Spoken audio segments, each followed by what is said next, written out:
Hoy en el calendario Yidishe, y particularmente hablando en el calendario Hasidishe, es un día extremadamente especial.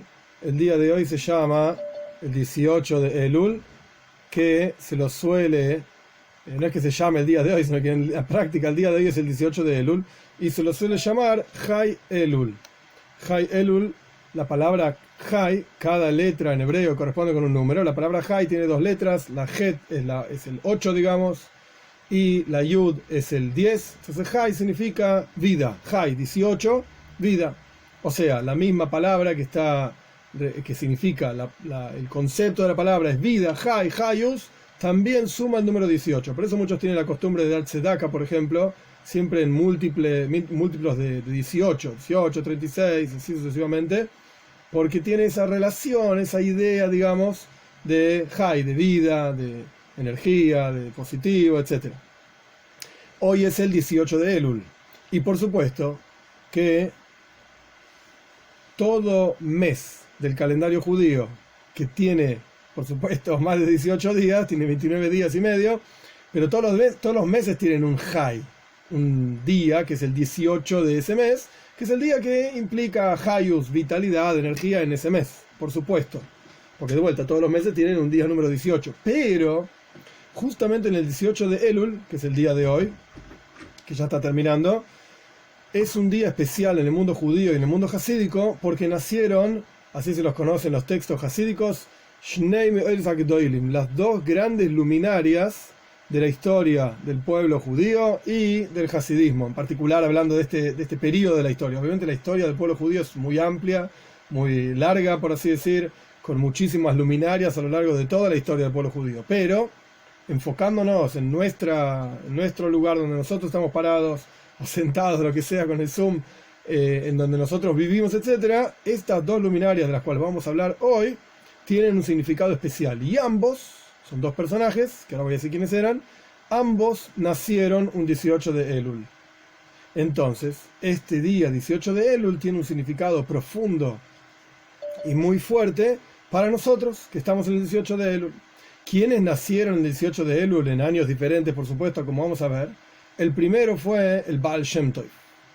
El Baal Shem Tov, Reb Yisroel Baal Shem Tov, así se llamaba, Yisroel Ben Eliezer, y nació en 1698, después falleció en 1760, pero nació en 1698 en un 18 de Elul, Chai Elul. El otro que nació el 18 de Elul es el Alter Rebbe, Rabbi Shneur Zalman de Liadi. El Alter Rebbe nace en 1745 y fallece en 1812.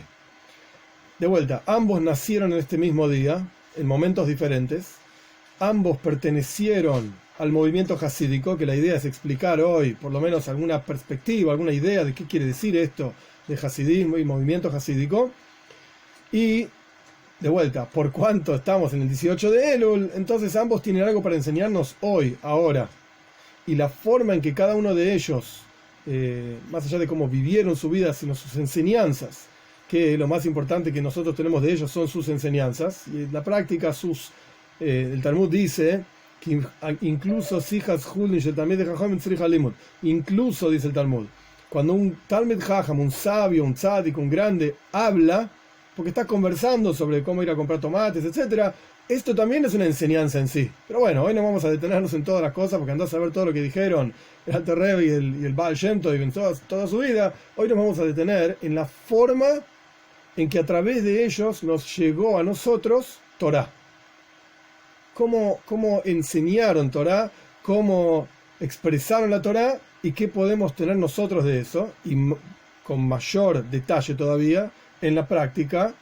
Yo lo digo de esta manera, pero de vuelta es simplemente una forma de expresarlo nomás. En la práctica, si estamos todos acá sentados mirando o lo que sea, somos Hasidim de Chabad, somos Hasidim del Alter Rebbe.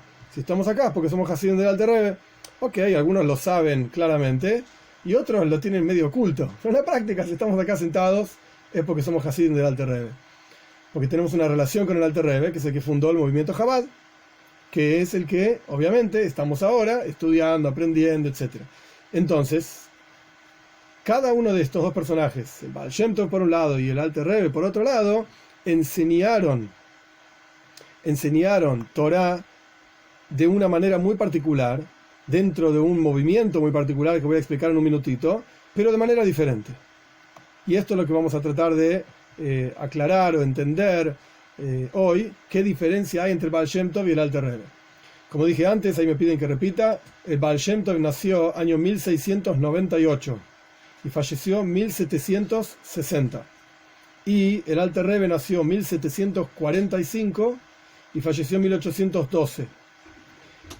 Entre paréntesis, obviamente hay como se dice, overlap, donde se superponen los años entre Baal Shem Tov y el Alter Rebbe. El Alter Rebbe fue al Baal Shem Tov cuando era un niño, muy chiquitito, pero no tuvo relación directa con el Baal Shem Tov, sino que a través de un estudiante del Baal Shem Tov, que se llamó el Maggid de Mezrich, que hoy no vamos a hablar de él en detalle, pero fue, digamos, el sucesor del Baal Shem Tov en el movimiento hasídico. A través de Maggid de Mezrich, el Alter Rebbe fue un estudiante de Maggid de Mezrich, lo sucedió al Maggid de Mezrich en diferentes cuestiones, y a través de él es que le llegaron las enseñanzas de Baal Shem Tov, particularmente hablando. Pero así dicen que Baal Shem Tov lo vio al Alter Rebbe cuando era un niño. El padre del Baal Shem Tov, el padre del Alter Rebbe, Reb Baruch se llamaba, era un Josid del Baal Shem Tov también, en forma oculta, toda una historia larguísima. No me voy a detener hoy en todas las historias, pero bueno, el punto de la clase de hoy es entender. Punto número 1, ¿qué significa el mundo hasídico? ¿Qué es el hasidismo? Punto número 2, ¿qué clase de hasidismo enseñaba el Baal Shem Tov? Punto número 3, ¿qué clase de hasidismo enseñaba el Alter Rebbe? Estos son los 3 objetivos, digamos, de la clase de hoy. Paréntesis, hay otro evento en el día de hoy también muy significativo, que lamentablemente no sé el año, hay que buscarlo. Es el Yortzeit, es el día del fallecimiento del Maharal de Praga.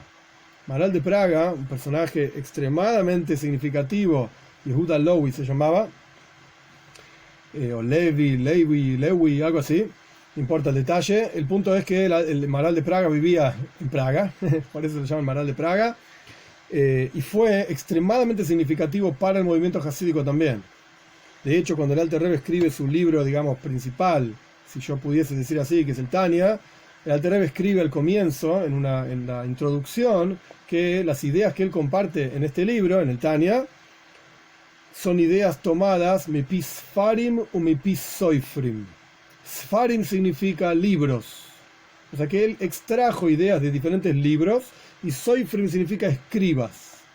Y cuando el Alter Rebbe se refiere a libros, quiere decir, los Hasidim me explican que lo que quiso decir el Alter Rebbe son básicamente 2 libros: los escritos de Maharal de Praga y los escritos de Shalosh, Shnei Luchos Abris y Shaya Horvitz. Sobre esos 2 libros se basó básicamente el Alter Rebbe, y Soifrim escribas se refiere al Maggid de Mezrich y al Baal Shem Tov. Quiere decir que la carga ideológica, la carga conceptual del hasidismo está extremadamente relacionada con el Maharal de Praga, que fallece justamente un 18 de Elul. No me acuerdo el año. Debe ser 1650, aproximadamente por ahí. Muy bien. ¿Qué es el hasidismo? ¿Cómo surge? ¿Cuándo surge? ¿Por qué surge? Algunas ideas, por lo menos. Algunas ideas. Hay mucha información al respecto de esto y muchas historias al respecto de esto. Por lo menos algunas ideas de esta cuestión. Tengo acá al lado una hija mía que está escribiendo no sé qué cosa. Sí, me está volviendo loco. Pero bueno, ¿qué va a hacer? Está copiando, no sé qué cosa. Está aprendiendo a escribir y está copiando. Me parece que los nombres de la gente. Está ahí copiando. Bueno, ok. Sei gesund. Ok. El hasidismo surge en la Europa de los años 1650, 1698, nace el Baal Shem Tov, el Baal Shem Tov funda el movimiento hasídico. La Europa de esa época era una Europa extremadamente compleja, políticamente hablando, y no solamente políticamente hablando, sino socialmente hablando también. Había una hambruna terrible, y en particular, mucho hambre, y en particular, pero hambre en serio, hambre literal, no hambre que no tienen torta para comer, hambre que no hay nada para comer.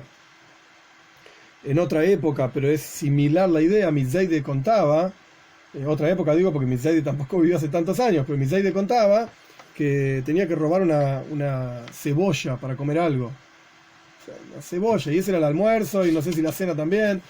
Esto era la forma en que vivía esta gente, y antes de eso también, y en particular en Europa, Polonia, Ucrania, Rusia, el sur de Rusia en particular, había muchísima dificultad social porque la gente venía de la época de los cosacos. Khmelniki y Shemoy, su nombre se ha borrado, que fue un personaje, lo pueden buscar en Wikipedia, lo van a encontrar, Bogdan Khmelniki, así se llamaba. Este personaje inició la rebelión de los cosacos contra el imperio ruso para liberar Ucrania. Y no sé si escucharon hablar de los cosacos o no, hay muchas historias de ellos, y Taras Bulba, y qué sé yo, qué sé cuánto, todo muy heroico y todo muy qué sé yo, pero eran unos brutos. Y no solamente brutos, pero brutos en serio, bestias, y tenían una saña particular contra los judíos. Y en esas zonas de Europa estaba lleno de judíos, millones de judíos literalmente, hasta el día de hoy hay muchos Yehudim, y los cosacos arrasaron con pueblos enteros de gente, de Yehudim. Entonces la gente estaba muy bajoneada, una época muy difícil de la historia judía de esa zona, muy bajoneada, y aparte se venía de otro gran bajón del pueblo judío, que no voy a entrar en los detalles, las historias o la historia de Shabtai Tzvi, que fue un personaje que se autoproclamó Mashiach, y la verdad es que terminó convertido al Islam en Turquía, un desastre total. Entonces la gente venía muy bajoneada, muy deprimida, mucha dificultad, de vuelta, hambre y guerras y matanzas, etc. Entonces el pueblo judío estaba espiritualmente hablando, socialmente hablando, deprimido. El Baal Shem Tov aparece justamente en esta época, en la cual él lo que intenta hacer es levantar el ánimo de la gente, volver a conectar a la gente con Dios, volver a darle esperanzas a la gente de que se puede continuar con Yiddishkeit, con el judaísmo, de que podemos continuar nuestro vínculo con Dios. Esto es lo que Baal Shem Tov empezó a levantar en una zona, de vuelta, Polonia, Ucrania, el sur de Rusia, una zona que estaba muy golpeada. Esta es una de las explicaciones de por qué el Baal Shem Tov surge con el movimiento hasídico justamente en esa zona y justamente en esa época. Otra de las explicaciones que se dan es que las enseñanzas del hasidismo son como la Toira de Mashiach. Cuando venga Mashiach, pronto en nuestros días vamos a estudiar Toira, y la forma en que vamos a estudiar Torah va a ser totalmente diferente. De hecho está escrito en Shaya, dice Toira Hadasha Meiti Teitzei, una nueva, ahí está, Yehuda Lowy, no sé cómo se pronuncia, Lowy, qué sé yo, el Maharal de Praga. 1609 fallece, acá me ponen en el gracias Silvina. No, el punto es que la halajá es que antes de Shabbat, el día anterior a Shabbat, el viernes, uno tiene que probar de la comida que va a comer el Shabbat. Es parte de vivir, digamos, el Shabbat, de prepararse para Shabbat. Y por cuanto estamos en los momentos anteriores a la venida de Mashiach, y en la venida de Mashiach va a haber toda una renovación enorme y gigante en la Toira, y que vamos a estudiar Toira de otra manera, de una manera mucho más profunda. Entonces, antes de la venida de Mashiach, surge el pensamiento hasídico, que es literalmente Toira Seyom Mashiach, parte de la Toira que vamos a estudiar en la época de Mashiach.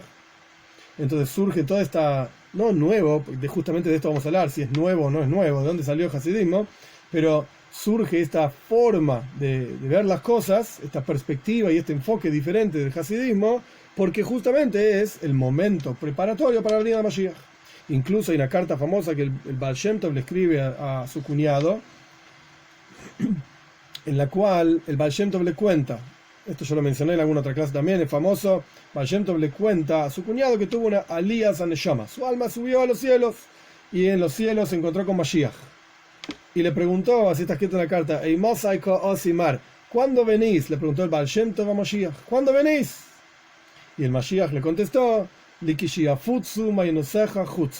cuando se difundan tus manantiales hacia afuera. Esa fue la respuesta literal del Mashiach, cuando se difundan tus manantiales hacia afuera, o sea, las enseñanzas hasídicas lleguen a cualquier persona en todos lados, incluso una persona, así explicó el Rebbe muchas veces, incluso una persona que se siente afuera del judaísmo, dice yo no tengo nada que ver con esto, eso es afuera literalmente. Incluso esa persona que se siente afuera, cuando las enseñanzas del hasidismo lleguen hacia él, entonces ahí viene Moshiach.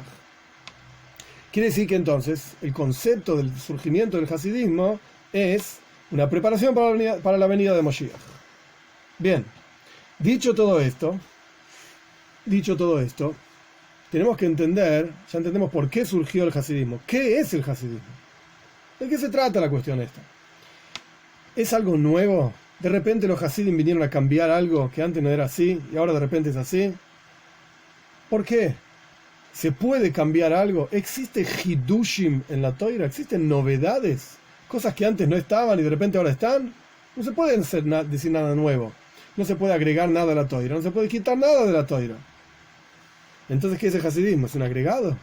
No puede ser. O sea, para entender esta cuestión y para entender en detalle la diferencia entre el Baal Shem Tov y el Alter Rebbe, hay una frase interesante que comentó el Rebbe anterior. Acá me preguntan cómo traduzco qué es un Magid. Ok, para esto no es así nomás, no es una sola palabra. Magid literalmente significa una persona que daba drashois, que daba explicaciones en la sinagoga. Eso es Magid. Es una persona que enseñaba. Es un Magid. De hecho, una persona en una yeshiva común hoy en día se lo llama Magid Shiur a uno de los maestros de la yeshiva que da alguna clase. En la yeshiva es un Magid Shiur. Da una clase, dice una clase, como Agadá. Lehagid, decir, dice algo, Magid. Pero el contexto de la palabra Magid en realidad es otro. El contexto de la palabra Magid es en la Europa, que hablamos antes también, 1700 por ahí, en muchísimos pueblitos había gente que se ganaba la vida siendo Magid. ¿Qué quiere decir ganarse la vida siendo Magid? Iban de sinagoga en sinagoga, de pueblito en pueblito, y pedían hablar la sinagoga, ¿sí? Como quien llega a un lugar y dice, bueno, ¿puedo decir unas palabras frente a la gente, a la congregación? Sí, ok. Entonces el tipo se paraba en donde se lee la Toira, en la Bima, y empezaba a decir, Yehudim, tienen que retornar en Teshuvah, hay que volver a Dios, porque si no la furia de Dios va a venir sobre todos nosotros, porque Dios está enojado, porque nosotros no cumplimos la Torah y las mitzvot, y tienen que saber, y tienen que ser más estrictos, y empezaban, ¡fua! Y la gente salía llorando de la sinagoga. La gente salía aterrada de la sinagoga porque vino el Magid, no el Magid de Mesrich, algún Magid, eran personajes que viajaban y daban su explicación y la gente de vuelta salían aterradas. Y lo más interesante de todo esto es que cuando el Magid terminaba de hablar, esperaba algo a cambio, unos pesos, de eso vivía. Ahora páguenme por la draya que di, por las palabras que dije en la sinagoga. Y les pagaban, no es que no estaban robando ni nada por el estilo. Ese era el acuerdo, digamos, ese era el arreglo. Vos venís y decís unas palabras en la sinagoga, te damos unos pesos con el que el tipo compraba pan y así sucesivamente. Pero ese era el Magid. Cuando llegaba un Magid a la ciudad, todo el mundo sabía que agarrate. Y principalmente, antes de Rosh Hashanah, antes de Yom Kippur, hoy veis, estabas en la sinagoga y había que aguantarse todo lo que decía el Magid. Ese era el contexto de la palabra Magid en aquella época, en esos lugares. Durísimo. Por supuesto, el Magid de Mesrich, sobre quien no vamos a hablar en todos los detalles hoy, pero por supuesto no era así. Todo el mundo hasídico no es así, no piensa así, no habla así, etc. Pero ese era el contexto de la palabra Magid. Así se entendía un Magid. Bien, hay dos expresiones para entender la diferencia entre Baal Shem Tov y el Alter Rebbe. Y yo voy a mencionar estas dos expresiones y después voy a explicar otro asunto. Y a través de explicar ese otro asunto, vamos a volver a las dos expresiones del Rebbe anterior sobre el Baal Shem Tov y el Alter Rebbe. Y ahí vamos a entender qué es Hasidut, vamos a entender cuál es la diferencia entre el Baal Shem Tov y el Alter Rebbe. Hay dos expresiones sobre Hay Elul. Y hay dos expresiones diferentes, ahora las explico, sobre qué trajo al mundo el Baal Shem Tov y qué trajo al mundo el Alter Rebbe. Sobre Hay Elul, el Rebbe anterior solía decir dos expresiones diferentes en diferentes momentos. Las expresiones son así. Hay Elul es el día que trae Hayus a Elul, a la voida de Elul, a todo el trabajo de Elul. Hayus significa vitalidad, energía, todo lo que tiene que ver con Hasidut, tiene que ver con entusiasmo, ganas, alegría, fuerza. energía. Esto es Hasidus, esto es Hasidut, y esto es lo que Hasidut trajo al mundo, como yo expliqué antes. El Baal Shem Tov surge en una época y en un lugar en donde la gente estaba muy para abajo, digamos, entonces necesitaban Hayus, alguien que venga y que empuje para arriba, digamos, que tire para adelante, con una sonrisa. Entonces, una forma de entender qué significa Hay Elul es que Hay Elul es el día que trae Hayus, fuerza, energía, en Elul. En todo lo que tiene que ver con Elul. La clase pasada estudiamos todos los versículos que hablan sobre Elul, Toira, Tfila, Tzedaka, Tshuva, Mashiach, todo lo que ya estudiamos. Ok, eso es Elul. Otra expresión es que Hay Elul es el día que trae Hayus, energía vital, fuerza, en el trabajo espiritual de Ani le doidi ve doidi li. Yo soy para mi querido es para mí.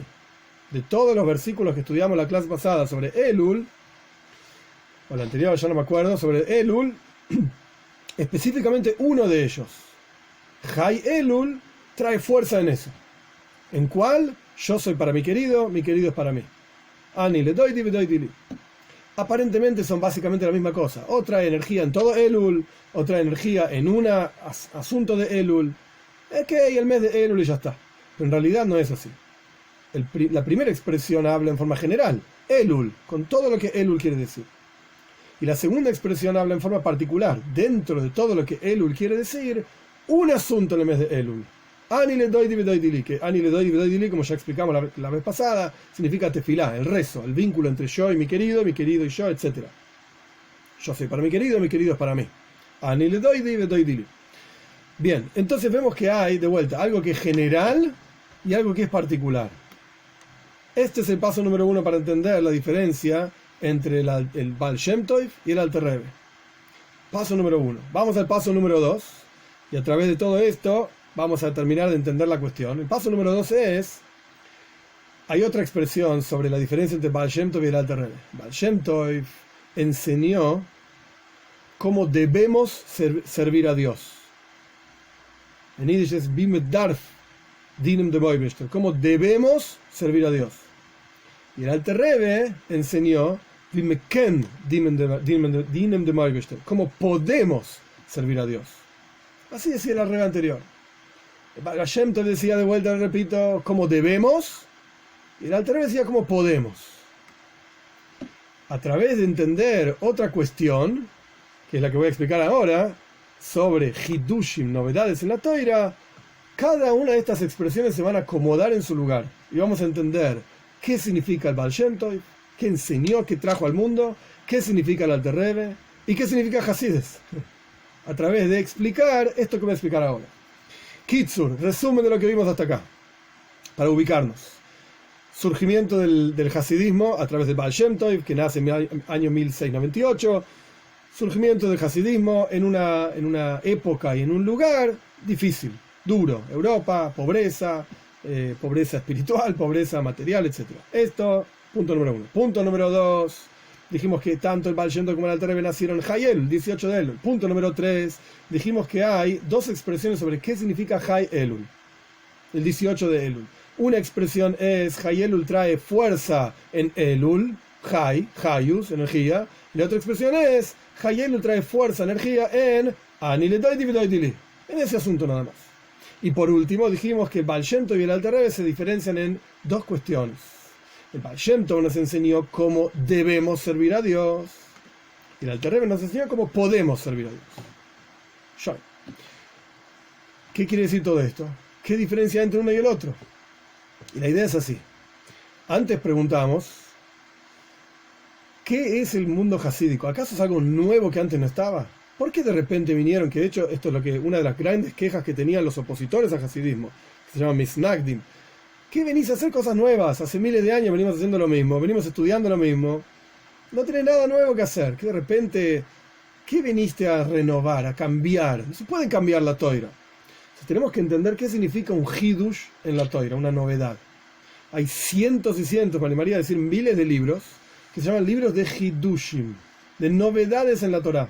Vas a una librería de estas en los barrios religiosos, en Eretz Israel, en New York, y qué sé yo, y vas a buscar libros de hidushim, vas a ver miles y miles de libros.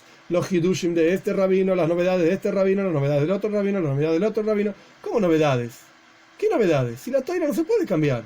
No hay nada nuevo. De hecho está escrito, no hay nada nuevo bajo el sol. Está todo igual. ¿Qué novedades estás hablando? Y más aún, hay una frase en el Talmud que parece una contradicción en sí misma. La frase dice así: Kol ma shetalmid vasik asid lechadesh, hakol nitan leMoshe misinai. Todo lo que un estudiante aplicado en el futuro va a renovar, se va a decir algo nuevo en la Toira, todo eso le fue dado a Moshe en el monte Sinai. La frase es una contradicción en sí. Sí, todo le fue dado a Moshe en el monte Sinai, Moshe recibió toda la Toira, Toira escrita, Toira oral. Entonces no hay nada nuevo que puedas decir. No hay ningún estudiante aplicado que en alguna generación posterior pueda decir algo nuevo. No hay nada nuevo. Le fue dado todo a Moshe en el monte Sinai. Entonces la frase es una frase de vuelta contradictoria en sí misma. Todo lo que cualquier estudiante aplicado en el futuro va a renovar en la Torá, todo le fue dado a Moshe en el monte Sinai. Entonces no es nuevo. La frase debería decir: todo lo que algún estudiante alguna vez diga, ok, eso le fue dado a Moshe en el monte Sinai. Eso vale. Pero no todo lo que un estudiante renueve. Quiere decir que efectivamente la Toira nos está diciendo, la Gemara nos dice, el Talmud nos dice, que existen novedades en la Toira. Y de hecho Hasidés es una de esas novedades. Pero esas novedades le fueron dadas a Moshe. Entonces no son novedades, si le fueron dadas a Moshe. ¿Cómo es la explicación de esto? La idea es así. En la Toira todo se puede observar en forma de klal y prat. Klal significa una regla general, que la regla general, como su nombre lo indica, incluye en sí mismo montones y montones de detalles. ¿Y cómo extraes cada uno de los detalles de una regla general? A través de que conoces cómo se interpreta la regla general, cómo se entiende cada parte de la regla general, podés extraer los detalles que componen esa regla general. Pero vos podés ver las cosas en forma general o podés ver las cosas en forma particular. Esto es algo payut, es algo obvio, es como en una empresa. Payut pasa literalmente lo mismo. El jefe de la empresa, digamos, como le dicen hoy en día, el CEO de la empresa, si vos observás a esa persona, deberías poder observar a la empresa en general, a toda la empresa. De acuerdo a cómo funciona la cabeza de la empresa, de acuerdo a cómo funciona el enfoque que le pone, la impronta que le pone el que maneja la empresa, vas a saber cómo es la empresa. Si la empresa es confiable o no es confiable, si la empresa, es seria, si la empresa funciona bien, no funciona bien, es efectiva, no es efectiva, funciona con ganas y energía, con alegría, o es terrible, es una dictadura. De acuerdo a cómo es la cabeza de la empresa, ahí vas a ver la empresa. Después, en cada empresa, por supuesto, tenés componentes de esa empresa. Tal personaje se ocupa de tal cosa, tal otro personaje se ocupa de tal otra cosa. Pero cada uno de esos personajes, a pesar de ser mentalidades diferentes a la mentalidad del jefe de la empresa, como un organigrama, sale en medio el jefe y después se van desprendiendo los demás, para abajo, digamos, a los costados y para abajo. Cada uno de los detalles que componen a esa empresa están influenciados, por cuanto trabajan en esa empresa, están influenciados por la cabeza de la empresa, o deberían estar influenciados por la cabeza de la empresa, pero al fin y al cabo tienen su propia forma de ver las cosas, su propia perspectiva. Somos todos diferentes, así como nuestros rostros son diferentes, nuestras ideas son diferentes, pero un verdadero profesional adapta, digamos, su forma de pensar y su actuar al objetivo de la empresa. Si no, no puede trabajar ahí. Imagínense un tipo que trabaja en Coca-Cola, pero no le gusta la Coca-Cola. Bueno, a mí qué me importa. Vos tenés que luchar por Coca-Cola. Tenés que jugártela por Coca-Cola y ponerte el gorrito de Coca-Cola y la camiseta y todo. Como quien dice, tener la camiseta puesta. Ay, no te gusta la Coca-Cola. ¿Y qué importa? Es lo mismo exactamente lo mismo pasa con los jugadores de fútbol. Pasa igual. El tipo es de Boca, pero está jugando en River. Y cuando llega el momento de meter un gol, tiene que meter el gol. Ay, le está metiendo un gol a Boca. Y el tipo es de Boca. ¿Y qué importa? Él es un profesional. Él tiene que jugársela para River y tiene que hacer todos los esfuerzos para meter el gol para River, independientemente a quién le está metiendo el gol. Independientemente si está hundiendo al equipo que más ama, etcétera, no importa. Es un profesional. Él tiene su camiseta y su trabajo para hacer. Después lo que pasa por adentro es otra historia, pero es un profesional. Entonces vos tenés un clan. La regla general es la cabeza de la empresa. Cada uno de los trabajadores de la empresa son prat, son un detalle dentro de esa empresa y tienen que funcionar de acuerdo al enfoque que el dueño, digamos, de la empresa pone en esa empresa, la impronta que le pone, etcétera, etcétera. En la Toira pasa exactamente lo mismo. A Moishe Rabbeinu se le entregó toda la Torá, absolutamente toda la Torá, pero se le entregó en forma de klal, en forma general. Y se le entregaron a Moishe también cada una de las reglas de interpretación, y él las pasó generación tras generación, cada una de las reglas de interpretación para poder extraer de esa regla general cada uno de los detalles que componen a la Toira y a cada ley, a cada halajá, para cada época, etc. Pero el trabajo específico de extraer una ley, una halajá de ese klal, de esa regla general de la Toira, esto va cambiando generación tras generación. Y esto, no quiero decir las reglas, sino el esfuerzo de cada uno. Cada uno decimos en el rezo todos los días, que Dios reconstruya el templo rápido en nuestros días, y danos nuestra porción en tu Torá. ¿Qué significa nuestra porción en tu Torá?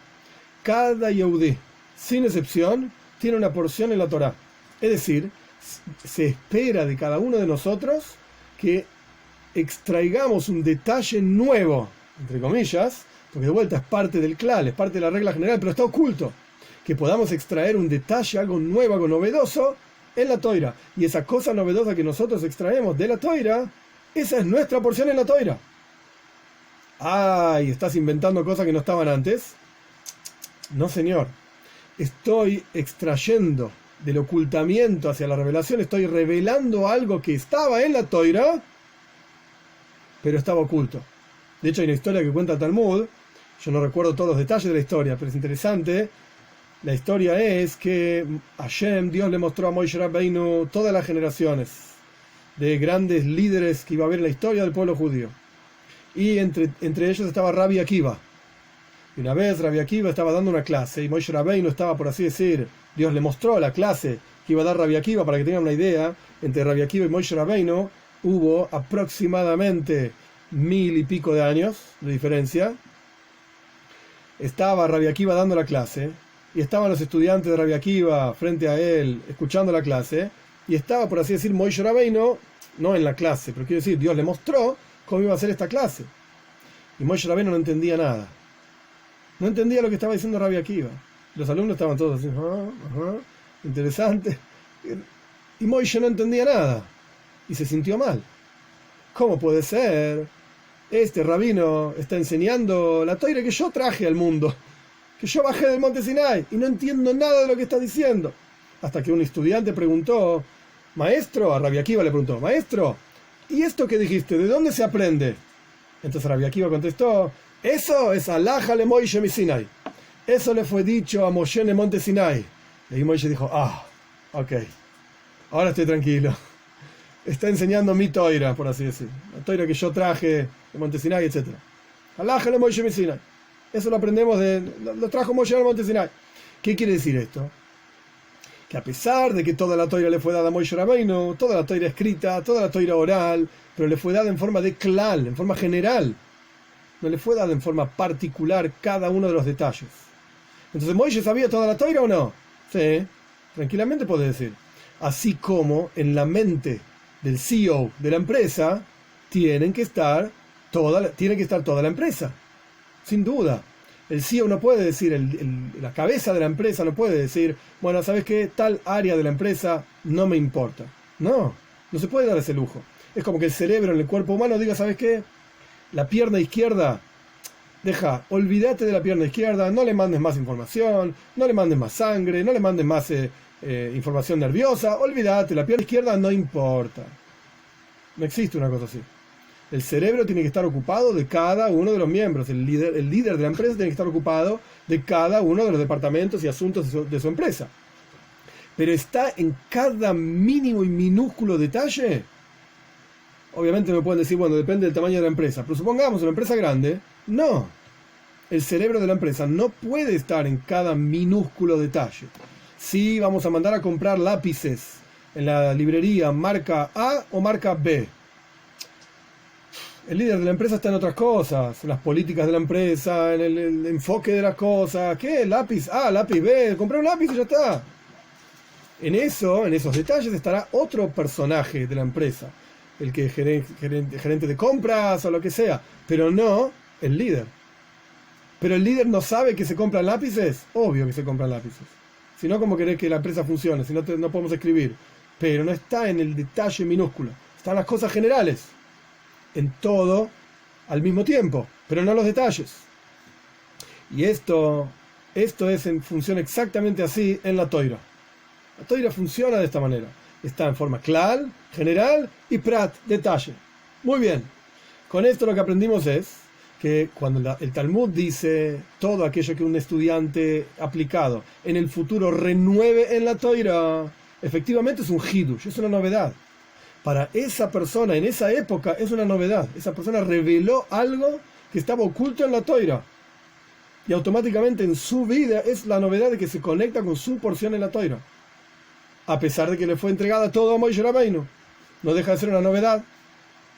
Porque hasta ese momento estaba oculto, porque hasta ese momento no se sabía, y así sucesivamente. De hecho hay una historia, esto me vas a acordar a otra historia, después seguimos, del Beis Yosef Karo. Es el que escribió el Shulchan Aruch, escribió varios libros, el más importante, digamos, Shulchan Aruch, quizás el más importante, está el Beis Yosef, está Kesef Mishnah, hay diferentes libros, Magid Mishnah, no, Magid Meishar se llamaba, no Magid Mishnah, ok. El Yosef Karo estuvo, la historia cuenta que estuvo mucho tiempo trabajando en la cabeza, pensando, estudiando un asunto en la Torá que no lo entendía, y no había forma, y no lo casaba, no había forma. Entonces fue al Beis HaMedrash, fue a la casa de estudios, a charlar con alguna otra persona, a ver si podía alguien encontrar alguna otra idea, etc. Y encontró dos jovencitos. Estamos hablando de un rabino cerebro en la cabeza de todo el pueblo judío hasta el día de hoy, Yosef Karo, el escritor del Código de Ley Judía. Entonces fue a la casa de estudios, encontró dos jovencitos que justamente estaban estudiando el asunto que él estaba tratando de resolver en su cabeza y no encontraba la vuelta, y qué sé yo, qué sé cuánto.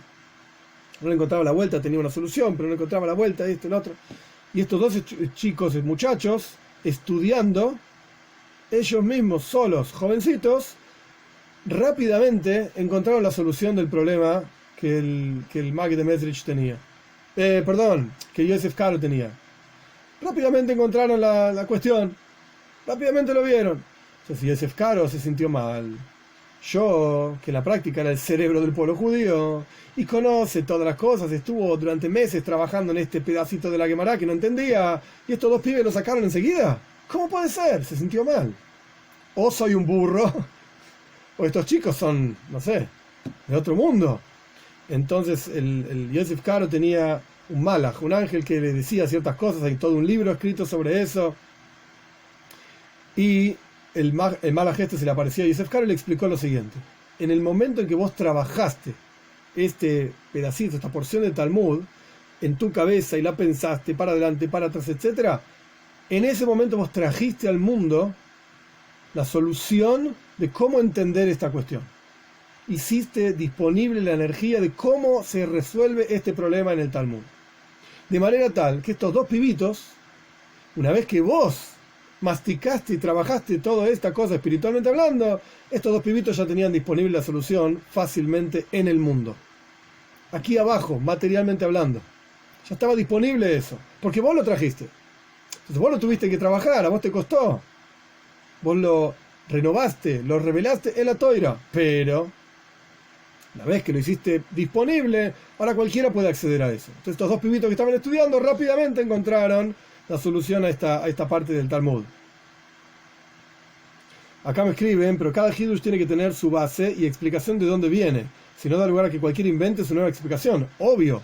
Por eso yo aclaré que cuando hablamos de un klal, de una regla general que Dios le dio a Moshe Rabbeinu, le dio junto con la regla general cuáles son las reglas de interpretación para extraer asuntos de la regla general. No se puede decir cualquier cosa.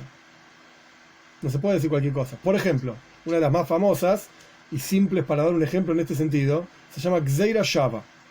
Gzeira Shava. ¿Qué significa Gzeira Shava? Shave significa igual. Esta es la traducción. Gzeira es como un decreto igual. ¿Qué quiere decir esto? Dos palabras en la Toira que son la misma palabra. Ahora doy un ejemplo. La misma palabra en la Toira en dos lugares diferentes. Podemos decir, por cuanto en los dos lugares diferentes se utiliza la misma palabra, podemos decir que están conectados esos dos lugares. Y las leyes de un lugar se aplican al otro lugar, y las leyes del otro lugar se aplican a este lugar. Mutuo. Que hay reglas dentro de esto también, cómo funciona. Pero digamos que lugar A, lugar B, comparten una palabra en común, quiere decir que están conectados esos dos lugares. Zeira Shava. Y la regla de interpretación, que se llama así, Zeira Shava, tiene un detalle, tiene varios, pero en este sentido que estoy hablando yo, tiene un detalle. Solamente podés conectar dos lugares si tu maestro recibió de su maestro, que recibió de su maestro, y así sucesivamente hasta Moshe Rabbeinu, que esos dos lugares están conectados. ¿Sabés cuántas palabras iguales hay a lo largo de toda la Toira? Está lleno. Constantemente. Palabras que son las mismas. Vayoimer, yo qué sé. Y dijo, lleno de palabras iguales. ¿Están todas conectadas? No. La respuesta es no. Si Moshe Rabbeinu recibió en el monte Sinai que hay dos lugares que están conectados entre ellos, entonces esa es una conexión válida. Pero si a vos se te ocurrió que dos lugares están conectados porque a vos te pintó y te gustó y encontraste dos palabras, eso no quiere decir que están conectados. ¿No, señor? Ejemplo, al respecto de las fiestas, Pesach y Sukkot. Pesach es el 15 de Nisan, Sukkot es el 15 de Tishrei. Los dos son el 15. ¿Cómo se dice 15 en hebreo? Pues la Torah dice Hamishá Asar, 15. Entonces, al respecto de Pesach, dice que tiene que ser el Hamishá Asar bajo de Yarrish, no importa, el primer mes, el 15 del primer mes. Al respecto de Sukkot, dice que tiene que ser el 15 del séptimo mes. Nuestros sabios recibieron por tradición, generación tras generación, que ese 15 en Pesach y 15 en Sukkot están conectados. Entonces las leyes de Pesach, ciertas leyes se aplican a Sukkot, las leyes de Sukkot a Pesach. Hay un cambio, digamos, una combinación, un mix entre estas dos fiestas. Pero solamente porque recibimos como tradición que están conectadas. Si no, no.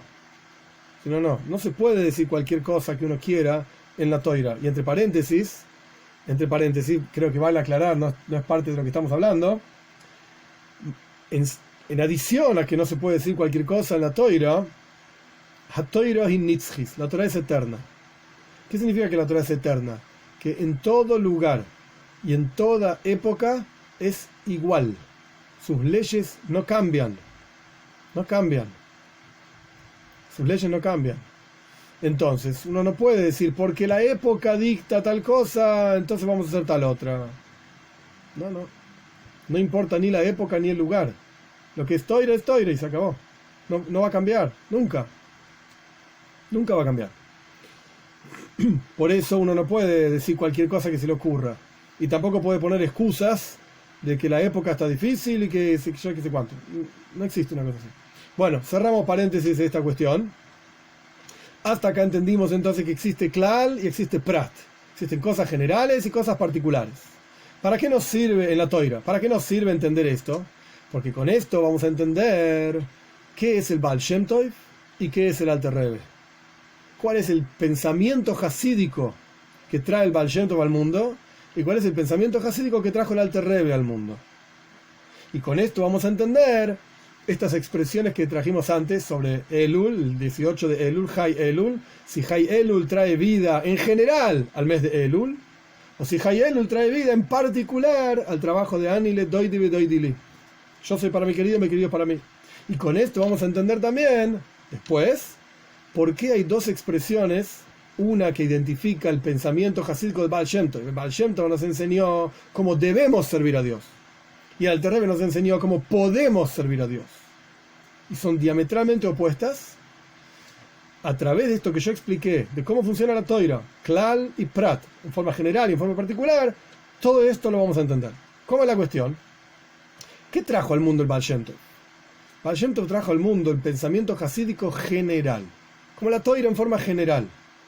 Que se ve todo como un conjunto, todo al mismo tiempo, pero no necesariamente en cada detalle y en cada cuestión. ¿Qué quiere decir esto? Baal Shem Tov enseñó uno de los asuntos centrales del pensamiento hasídico de Baal Shem Tov, que hasta el día de hoy hay muchos hasidim que continúan funcionando de esta manera, es que lo principal es emuna, fe. Lo principal es la fe en Dios. En el momento que vos tenés fe en Dios, dale para adelante. Esto va a bañar cada cuestión que vos hagas, va a dar fuerza y energía a cada enseñanza que vos tengas, a cada mitzvah que vos cumplas, a cada vez que reces, a cada vez que te pongas tefilin. Emuna, fe. Y no solamente fe, hay un versículo famoso que uno de los estudiantes de Baal Shem Tov, Shlomo de Karlin, enseñaba de la siguiente manera. El versículo dice: Tzadik be'emunah soy ichye. El justo, el tzadik, vive con su fe. ¿Cuál es la vida, la energía de un tzadik? Fe.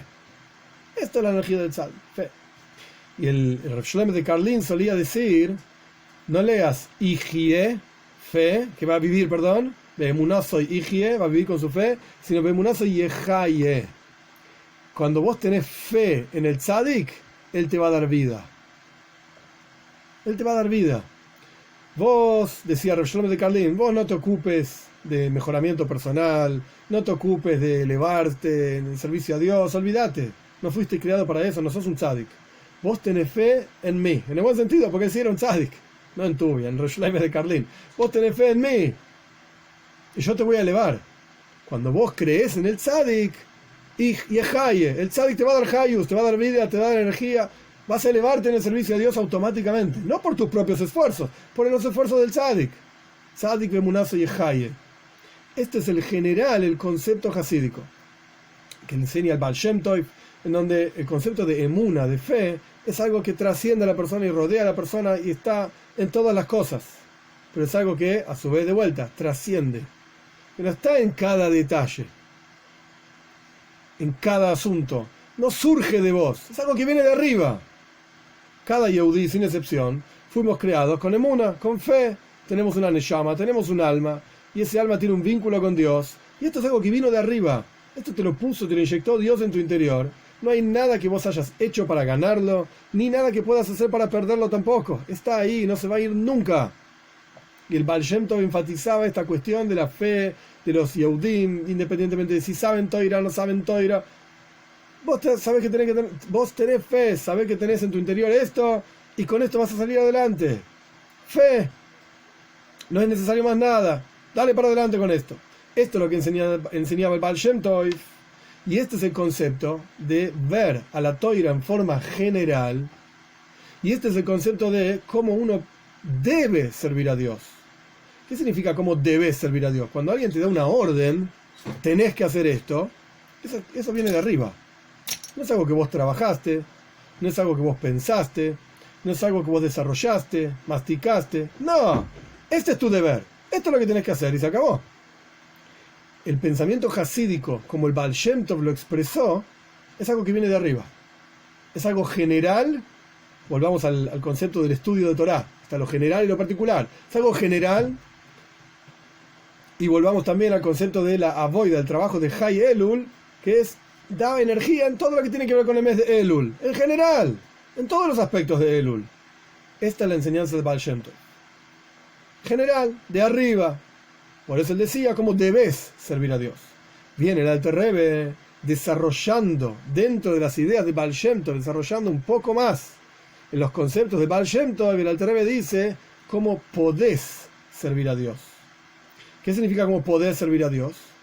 En el detalle de cada uno de los asuntos, por más minúsculo que sea, de pensamiento, palabra y acción en tu vida, en eso, intelectualmente desarrollarlo para que vos mismo, parta de vos mismo, de abajo para arriba, por así decirlo, parta de vos el servicio a Dios. Detalles. No te detengas en la cosa general, sino que baja, no te detengas solamente en lo general, baja detalle tras detalle y refina detalle por detalle de tu vida y sé consciente de cada una de las cosas de tu vida, no solamente en general el cuerpo humano, no, cada dedo, cada pie, cada célula, cada cuestión de tu vida que esté bañada con el servicio a Dios. Y este es el concepto de los detalles en la Toira, y este es el concepto en Hay Elul del trabajo de Ani le doidi ve doidi li. Yo soy para mi querido es para mí. En otras palabras, el Alter Rebbe, uno de los énfasis más grandes que se encuentra en el pensamiento hasídico del Alter Rebbe es: anda a trabajar. No esperes que el tzadik haga algo por vos. No esperes que el tzadik te dé fuerzas, te dé energías y ejaye, te dé ganas y entusiasmo y yo me conecto con el tzadik y ya él me hace todo por mí. Vos andá a laburar. Y esto es lo que vemos en el versículo justamente, Ani le doy, divi doy, dili. Yo soy para mi querido es para mí. ¿Dónde empieza el versículo? Yo. Primero yo tengo que hacer algo para acercarme a Dios. Una vez que yo me acerco a Dios, entonces Dios se va a acercar a mí. Dios se va a acercar a mí. Y esta es la diferencia entre el pensamiento hasídico del Baal Shem Tov, que es algo general, se refiere a la fe, conectate con el tzadik va a hacer las cosas por vos. Y el pensamiento hasídico del Alter Rebbe es diferente. Vos tenés que hacer un esfuerzo, vos tenés que estudiar, vos tenés que refinarte, vos tenés que trabajar con vos mismo, tenés que bajar las ideas a tu intelecto para que tu intelecto entienda cada uno de los conceptos hasídicos, y esto es lo que va a generar que te eleves muchísimo más por arriba. Y esto va a generar, como dicen nuestros sabios en el Talmud también, Adam uno prefiere su propia medida que 9 medidas del otro. Pero esta la trabajé yo, esto es mío, esto lo gané yo, prefiero mi peso que 9 pesos del otro. Esto lo hice yo, fue mi esfuerzo, fue mi trabajo, etc. Entonces con esto podemos entender todas las frases que trajimos antes. Vamos a acomodar cada una de ellas. El Rebbe anterior nos enseñó que en Hay Elul hay dos expresiones, dos cuestiones. Cuestión número 1 es que el día de Hay Elul, por ser el nacimiento del Baal Shem Tov y del Alter Rebbe, es un día que trae Hayus en Elul, energía vital en todos y cada uno de los asuntos del mes de Elul. ¿Qué es el mes de Elul en general? Como mes de Elul para Tzedaka, para Toira, Tfila, Tzedaka, Tshuva, Moshiach, todos los asuntos del mes de Elul en general. Esa expresión se refiere al nacimiento de Baal Shem Tov. Y después el Rebbe anterior tenía otra expresión del mes de Elul. El mes de Hay Elul, perdón. Hay Elul es el día que trae Hayus, energía, específicamente en un asunto. Ani le doy, divi doy, dili. Yo soy para mi querido es para mí. Este es el ejemplo clásico del pensamiento del Alter Rebbe, donde yo primero tengo que hacer algo para acercarme a Dios, y Él me va a responder. Él me va a responder. Y cuando yo empiece, digamos, esa relación con Dios, mi relación con Dios va a ser mucho más significativa para mí. Va a tener otro valor. Porque fui yo quien me acerqué, fui yo quien desarrollé cada una de mis cualidades y cuestiones. Entonces lo voy a percibir, lo voy a aprovechar, lo voy a apreciar de otra manera. No me vino de arriba. Esto es las expresiones al respecto de Hay Elul. Y las expresiones al respecto de cómo enseñó el Baal Shem Tov y cómo enseñó el Alter Rebbe. El Baal Shem Tov te enseñó cómo debes servir a Dios. Esto viene de arriba, tenés fe en tu interior. Dios te la inyectó ahí y ya está, funciona con eso. Viene de arriba. Debes hacer esto, debes hacer lo otro, etc. ¿Es una forma de servicio a Dios? Claro que sí. Pero no hay desarrollo personal, no hay crecimiento personal, no hay masticarlo y entender las cosas. No entendés nada. El tzadik es el que hace todo. Olvídate, vos no vas a entender nada. Es el Rebbe, el tzadik, etc. Él entiende. El Baal Shem Tov, él va a entender. Vos seguí nada más. Esto es una forma de servicio a Dios. Pero y esto es como debes. Esto es lo que tenés de arriba. El Alter Rebbe trajo cómo podés, como vos mismo podés acercarte a Dios. Es verdad que tenés tu neshama en tu interior, el alma y la fe, etc. Pero vos podés también generar un vínculo con Dios a través de tu intelecto, a través de refinarte, a través de pensamiento, palabra y acción, a través de pensar en Dios, a través de estudiar Torah, cada uno según su capacidad, los libros que puede estudiar, la cantidad de tiempo que puede estudiar, pero trabaja vos mismo. Y ese trabajo particular, no general, sino particular, tiene un efecto muchísimo más profundo en la persona, muchísimo más fuerte. Y no solamente tiene un efecto muchísimo más profundo, sino que tiene mayor duración. Si vos solamente vas a esperar que Dios te llame y te despierte y wow, me siento excitado, mirá qué bueno que está Dios, me siento afectado por Dios, está buenísimo, pero eso tiene poca duración, porque por cuanto no partió de vos y no estabas preparado para ese llamado divino, entonces es una excitación temporaria y se va. Pero si vos te trabajás a vos mismo, y vos te preparás a vos mismo, y vos te refinás a vos mismo, entonces te acercás a Dios y los llamados divinos que hay como respuesta a todo ese trabajo espiritual se sostienen en tu vida. Se sostienen. Porque estás preparado para eso. Estás preparado para eso. Es como Una persona que nunca juega la pelota, nunca. Y de repente le invitaron a un partido, fue a jugar, corrió para acá, corrió para allá. Después del partido le duele todo. Absolutamente todo le va a doler. ¿Por qué? Porque nunca corre, nunca se mueve, nunca hace nada. Nunca... Entonces corrió una vez, claro que va a poder correr, pero después le duele todo. No está preparado. Pero si por el otro lado la persona se entrena, se prepara una vez, dos veces, el tiempo necesario, la forma necesaria, etcétera, después va a jugar un partido, no le va a doler nada. Porque está preparado para eso, y va a poder correr para acá, correr para allá, etcétera. Acá la gente pregunta si puedo explicar cómo me acerco, cómo me refino. El cómo en la práctica, no solo la expresión, no es muy teórico. El cómo, hay dos partes del cómo. Y cada parte tiene su ventaja, digamos, y su efecto. Y esas dos partes se llaman Torah y Mitzvot. ¿Qué quiere decir Torah y Mitzvot? También es muy general. Y estamos hablando de que el Alter Rebbe justamente era todo particular. ¿Qué significa Torah y Mitzvot? Cuando uno estudia Torah, como dijimos anteriormente, toda idea que un estudiante aplicado vaya a renovar en la Torah, todo le fue dado a Moisés en el Monte Sinai. En base a esta idea, ¿qué significa estudiar Torah? Estudiar Torah significa, por ejemplo, nosotros ahora estamos estudiando Torah, y no estamos leyendo ningún libro, estamos estudiando Torah. Estudiar Torah significa que la persona, paso número 1, sabe que Dios es Noisen la Torah, el que te da la Torah es Dios, y abrís un libro, y estudias, lees. ¿Qué libro podés abrir? De todo. Hoy en día ni siquiera tenés que abrir el libro, entras en internet y ya tenés de todo. Hay que tener cuidado porque está lleno de basura también. Pero si vos estudiás una historia de Rabbi Akiva, eso se llama estudiar Torah. Lees una historia del Baal Shem Tov, eso se llama estudiar Torah. Lees las leyes de Rosh Hashanah. ¿Cómo hago este Rosh Hashanah que con la pandemia, qué sé yo? Eso se llama estudiar Torah. ¿Cómo hago para escuchar el shofar? Eso se llama estudiar Torah. Cada aspecto que se trate del vínculo entre el Yehudí y Dios, eso se llama estudiar Torah. ¿Hay niveles? Obvio, claro, en todas las cosas hay niveles. Yo puedo agarrar, puedo leer un artículo de Wikipedia sobre economía, y va a decir esto y lo otro, yo qué sé. Divulgación científica para todos, ciencia para todos. O puedo ir a la facultad de economía y cursar todas las materias y terminar y hacer la tesis, etcétera, y voy a ser un economista. Al fin y al cabo, si vamos al bottom line, se dice, al fin y al cabo estás estudiando lo mismo, es economía. Sí, ok, pero hay niveles de profundidad. Hay niveles de profundidad.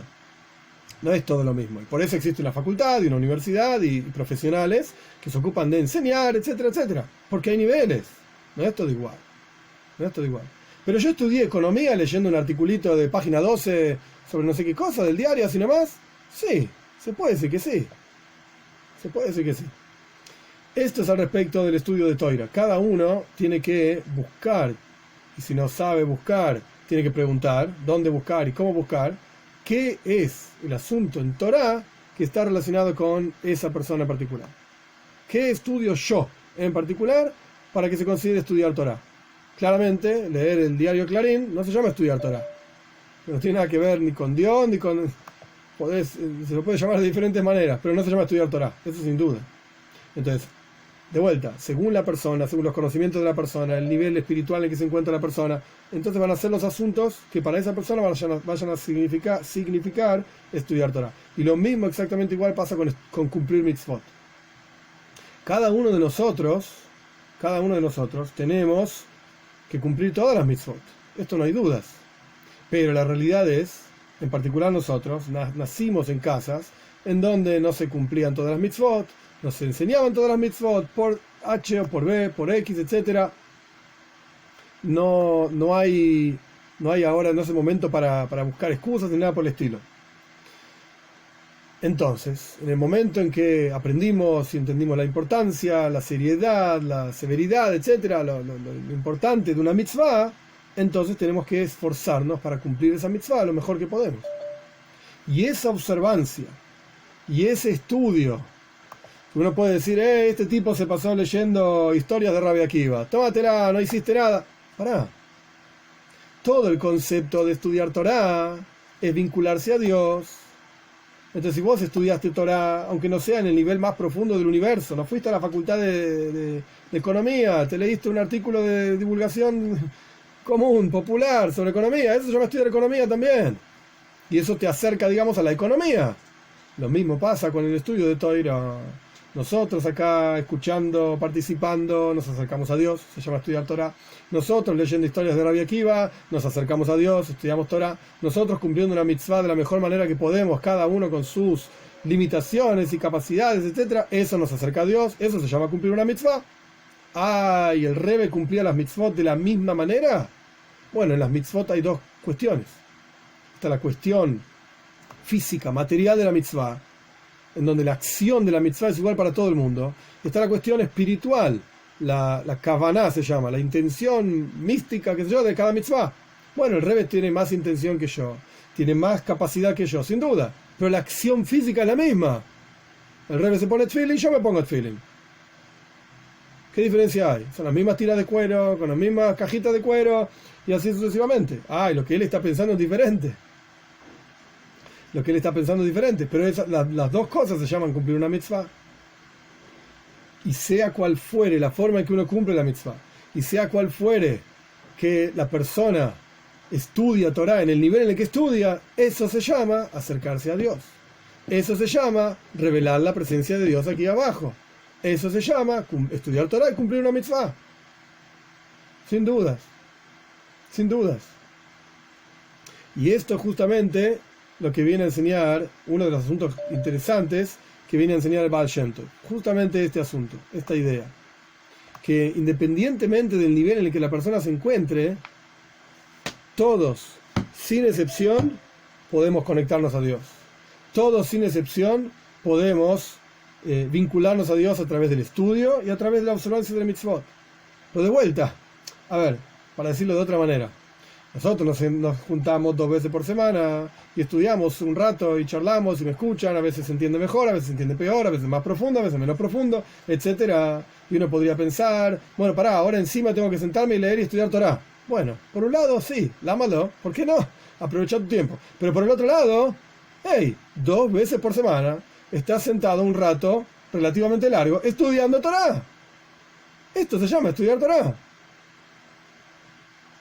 No es necesario abrir un volumen del Talmud y tener que leer todas las discusiones de tal rabino con tal otro rabino y las conclusiones. Eso también es estudiar Torah, ¿ok? Es un nivel más elevado de estudiar Torah, pero es como decir la facultad de medicina frente a un artículo común que uno leyó en el diario sobre medicina. También es estudiar medicina. Claro que sí. Claro que sí. Pero justamente esto es lo que enseña el Baal Shem Tov. Que nadie piense que no tiene la capacidad para estudiar Torah, que no tiene la posibilidad de estudiar Torah porque no nació en tal familia o porque no le enseñaron esto de chico. No tiene nada que ver. Todo Yehudí, sin excepción, tiene un vínculo esencial con Dios. ¿Cómo es ese vínculo? Estudiar lo que vos puedas estudiar, en el nivel en que vos te encuentres. Y cumplir la mitzvah que vos puedas cumplir. Prender la vela de llaves, poner una mezuzá en la puerta de tu casa. Pero la halajá dice que hay que poner todas las mezuzot. Ok, pero una mezuzá es mejor que ninguna. Poner una mezuzá. ¿Podés poner todas? Pone todas las mezuzot. ¿Estás en el nivel de sentarte a leer una página de Talmud? Perfecto, entonces no te contentes solamente con un articulito que leíste en una revista de divulgación general de Torah. Ahora, es como un tipo que es capaz de dar una clase en la universidad de no sé qué cosa, de física, y el tipo se contenta con leer un artículo de la revista muy interesante. Ahora, si vos tenés para más capacidad, entonces tenés que utilizar tu capacidad. Claro que sí. Pero no vengas a decir que no tenés ninguna capacidad. Estos son otros los asuntos geniales, digamos, del Baal Shem Tov. Acá hay una pregunta que alguien me escribió, un segundito. Dijiste que el hasidismo nace en un momento espiritual de mucha tristeza, desilusión, alejamiento del judaísmo, y que la esperanza y la alegría en la conexión con Dios fue el modo. ¿Podés dar más detalles de ese cómo nuevo? Es justamente lo que estoy diciendo. Ese cómo es Hay una historia, no es una historia, una enseñanza de Baal Shem Tov, para entender ese cómo. Hay una enseñanza de Baal Shem Tov. Baal Shem Tov decía, es un versículo, no es de Baal Shem Tov, la enseñanza, sí, el versículo dice, Ki atem tiuli eretz heifetz. Ustedes serán para mí, dice Dios a través del profeta, de un profeta, no recuerdo ahora dónde está exacto, debe ser Ishaya. Ustedes serán para mí una tierra deseada, Eretz Heifetz, una tierra deseada. Eso dice el versículo. Baal Shem Tov explicó sobre este versículo cómo debes observar a cada Yehudí. ¿Cuál es el enfoque que tenés que tener frente a un Yehudí? ¿Qué es una tierra Eretz Heifetz, una tierra deseada? Así como en la tierra físicamente hablando, ¿sí? Tierra. Vos cavás en la tierra, por ejemplo, una mina de diamantes, yo qué sé. Cavás en la tierra y tenés que cavar profundo y lejos hasta que encuentres diamantes, y los vas a encontrar esos diamantes. Están ahí, están, digamos, hundidos en la tierra, es una mina de diamantes, están ahí. Pero tenés que hacer el esfuerzo de cavar. Vos sabés que ese esfuerzo va a rendir sus frutos. Pero es un esfuerzo, es un trabajo. De la misma manera, el Baal Shem Tov explicó qué significa que el pueblo judío se llama la tierra deseada de Dios. En el interior de cada Yehudí hay diamantes. Hay diamantes impresionantes, pero están hundidos como en la tierra, y hay que cavar, hay que trabajar para sacar esos diamantes y utilizarlos, pulirlos, etc. Incluso después de que sacaste el diamante en bruto no es ni lindo, no es útil. Okay, el que sabe puede ver el potencial que tiene esa piedrita fea y sucia, que después va a ser un diamante que se va a vender en el mercado de no sé dónde, etc. Pero en el momento que lo sacas de la tierra ni siquiera es lindo. Parece un vidriecito opaco. El que sabe que eso es un diamante. Pero el punto es que en el interior de cada Yehudí hay diamantes. Y el Baal Shem Tov dijo que a través de las enseñanzas hasídicas, él quiere revelar los diamantes dentro de cada Yehudí. Este es el trabajo del Baal Shem Tov. Este es el trabajo de Hasides. Sacar los diamantes de cada Yehudí. Uno es una mina de oro, el otro es una mina de diamantes, el otro es una mina de plata, no sé. Cada uno tiene otro tipo de, entre comillas, diamantes. Otro aporte, digamos, a la sociedad, al judaísmo. Otro tipo de aporte. No somos todos iguales. Y no podemos aportar todos lo mismo, porque sería aburridísimo si fuésemos todos iguales. Entonces, la idea es que cada uno de nosotros tenemos en nuestro interior un tesoro. Un tesoro. Tesoro de amor a Dios, tesoro de temor a Dios, tesoro de poder vivir Yiddishkeit, el judaísmo, con alegría, con entusiasmo, con ganas. Pero hay que cavar. Y hay que cavar a veces muy profundo y a veces muy realmente está muy lejos. Y es muy difícil. Pero sabes que vas a encontrar, a través de que caves, vas a encontrar un tesoro. Y este es el cómo que preguntaban acá. Este es el cómo. El cómo significa que tenés que saber, punto número 1, tenés una mina de oro en tu interior. Oro, diamante, no importa, es un ejemplo. Tenés una mina de oro en tu interior. ¿Qué es esa mina de oro? Es tu vínculo con Dios. Es tu neshame, es tu alma. Y que Dios te la inyectó ahí para que la disfrutes. Pero está abajo de un montón de schmutz, de ronia, un montón de tierra. Entonces hay que cavar. ¿Qué es esa tierra? ¿Qué es lo que hay que cavar? ¿Qué representa aquello que hay que sacar, digamos? La tierra representa nuestras ideas que no son como de acuerdo a la toira. La tierra representa cómo uno está imbuido, lleno, hundido, esa es la palabra, hundido en cosas mundanas, en tonterías, en cosas de este mundo que no tienen nada que ver, en cosas terrenales. Todo eso es la tierra, por así decir, que va tapando esa mina de oro que uno tiene en su interior. Y hay que sacarse todo eso de encima. Hay que aprender a sacarse todo eso de encima. ¿Cómo se saca? Y bueno, primero que nada tenés que reconocer que está toda esa tierra ahí. Si no te das cuenta, la gente vive su vida, toda la vida, yo qué sé, le parece que lo más importante que hay es poder ir a la cancha y gritar, dale Boca, dale River, lo que sea. Eso es la vida. That's life. Bueno, dale Estudiantes o dale Gimnasia, lo que sea. That's life. Eso es la vida. Ok. Hasta que no te des cuenta que hay una forma de vida más profunda que esa, no vas a llegar muy lejos. Vas a ir todos los días a la cancha, o los días que haya partido, y vas a gritar, dale esto y dale el otro. Eso es todo. That's it. No hay más que eso. No hay más que eso. Bueno, justamente el Baal Shem Tov es más de afuera hacia adentro y el Alter Rebbe de adentro hacia afuera. Justamente. El Baal Shem Tov solía ir de pueblito en pueblito y hablaba con la gente y le preguntaba, ¿cómo estás? ¿Qué necesitas? Se ocupaba de las necesidades materiales, literalmente, de las personas, de vuelta en una época en la cual había mucha pobreza, ¿sí? Físicamente hablando, muchísima pobreza, hambre, etc. El Baal Shem Tov se ocupaba de cada uno, ¿qué necesitas? ¿Cómo te puedo ayudar?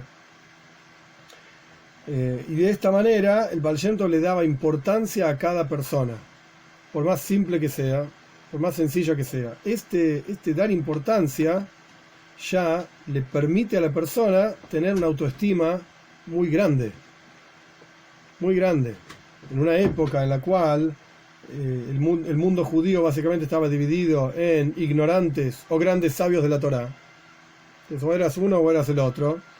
Entonces los grandes sabios no le daban bolilla a los ignorantes, y eran burros, ignorantes, no sabían nada. A lo sumo sabían de memoria algunas partes del rezo, sabían de memoria algunos salmos, y eso es todo lo que tenían. No sabían ni leer, lo sabían porque lo escuchaban de memoria, niveles y niveles. El Baal Shem Tov, a través de enfatizar el concepto de emuna, de fe, como ya expliqué antes, al fin y al cabo, momento, si vamos a hablar de fe, esto no depende de cuánto sepas de Torá. Esto depende de cuán a flor de piel tengas la sensibilidad de que tenés un vínculo con Dios. Entonces, al respecto del estudio propiamente dicho, bueno, es verdad, el sabio está por encima, literalmente, suena feo, pero está por encima del ignorante. Lo siento mucho. Cuando llegues a mi nivel veremos. Porque el tipo es un sabio y el otro es un ignorante. Pero al respecto del vínculo con Dios, es justo al revés. La gente simple, digamos, que no en aquella época estoy hablando, que no tenía tanto estudio, que no tenía tanto conocimiento, pero tenían una fe en Dios muchísimo más profunda que el estudioso. Porque el estudioso todo lo hacía pasar por su intelecto. Y el hombre simple, ¿qué intelecto? Si no entiendo nada. Entonces Baal Shem Tov trajo esta idea de que todo lo que se veía como una pirámide, digamos, donde arriba estaba la élite del judaísmo y abajo el pueblo simple que no vale nada, Baal Shem Tov vino a dar la vuelta a eso. Y dijo, pará, vos estás viendo la pirámide al revés. Los que no saben nada están arriba, en términos de su vínculo con Dios, su sentimiento y su entrega. Ellos están arriba. Y el gran sabio está abajo. Lo interesante de esto es justamente lo que estamos estudiando. El Alter Rebbe es una expresión del mundo jasídico que combina ambas cosas. El mundo jasídico solo, digamos, en términos de Baal Shem Tov nada más, es todo fe y todo sonreír, y va a estar bien, no te preocupes. Y el Alter Rebbe es todo lo contrario. El Alter Rebbe es estudiar, entender, profundizar, usar tu cabeza, usar tus emociones, controlar tu pensamiento, palabra y acción, toda una estructura de pensamiento muy profunda y compleja. Pero no es que el Alter Rebbe está fuera del hasidismo. El hasidismo es fe y Chabad, no sé, Chabad están todo el día estudiando, no se entiende nada. No, es una expresión de esa cosa de la fe. Dicho de otra manera, todos pueden estudiar, todos pueden acceder a conocer, todos pueden acceder a refinarse a sí mismos, cada uno en su nivel, ok, pero no es que solamente los grandes estudiosos lo pueden hacer. Acá Beto dice algo interesante, es ese concepto de achicarse para ser más grande. El Zohar tiene una frase interesante que justamente tiene esta cuestión. Yo no lo expliqué anteriormente, no hablé de eso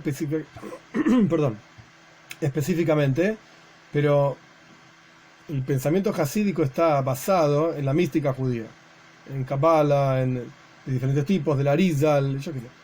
No importa todo el detalle, pero ahí en el Zohar dice algo interesante, que parece una frase tonta, pero es justamente lo que estamos hablando, y lo que Beto acá comparte.